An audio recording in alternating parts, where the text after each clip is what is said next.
तिथे मात्र तुम्ही नवऱ्याला सांगा की येऊन चहा करा. मी आजही दर रविवारी घरी स्वयंपाक करतो, रात्री उशीर राहतं स्वयंपाक करतो, सवय झाली ना 7 पोरांना जगवायची, काही अडचण नाही, स्वयंपाक करतो. पण आपण असं केल्याने आपलं आयुष्य चांगलं राहतं. आपण तसं केलं पाहिजे. मधुमेहग्रस्त जे लोक आहेत, ही सगळी आपण मधुमेह कसा सांभाळतो, 2-4 गुलाबजामुन खातो आणि अर्धी गोळी खातो, असं चालत नाही. वरून घेतलेली साखर ही गोळ्यांनी पचन होत नाही. आणि म्हणून आपण मधुमेहाचं औषध तर घ्यावंच, पण त्याच्याबरोबर व्यायाम करावा, एक्झरसाइज. मधुमेह हा फक्त गोळ्यांनी नीट होत नाही. मधुमेहाच्या बरोबर गोळ्या घ्याव्या, एक्झरसाइज करावा लागतो.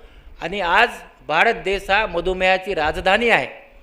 आपल्याला सांगतो की आज भारतामध्ये 3ऱ्या क्रमांकाचं अंधत्व मधुमेहामुळे येत आहे. आणि म्हणून आपण डोळे तपासावे. आणि मधुमेह झालेल्या लोकांना आयुष्य चांगलं मिळू शकतं, पण त्यांनी 2 गोष्टी पथ्य पाळावे. मी गेली 21 वर्षे किडनी बदलल्यामुळे स्टेरॉइड खातो, पण रोज पाऊस असो पाऊस नसो 1 तास व्यायाम करतोच 21 वर्षे. तो नाही केला तर मी इतका मोठा फुगेल, कारण मी स्टेरॉइड खातो. पण आपण जर असं केलं तर आपलं आयुष्य नक्कीच चांगलं राहतं, चांगलं ठेवता येतं. आणि म्हणून ज्यांना आजार आहेत त्यांनी नाउमेद व्हायची गरज नाही. फक्त नियमित गोळ्या, सगळ्या प्रकारचे उपाय असतात. आपला व्यायाम केला तर आपलं आयुष्य चांगलं राहतं.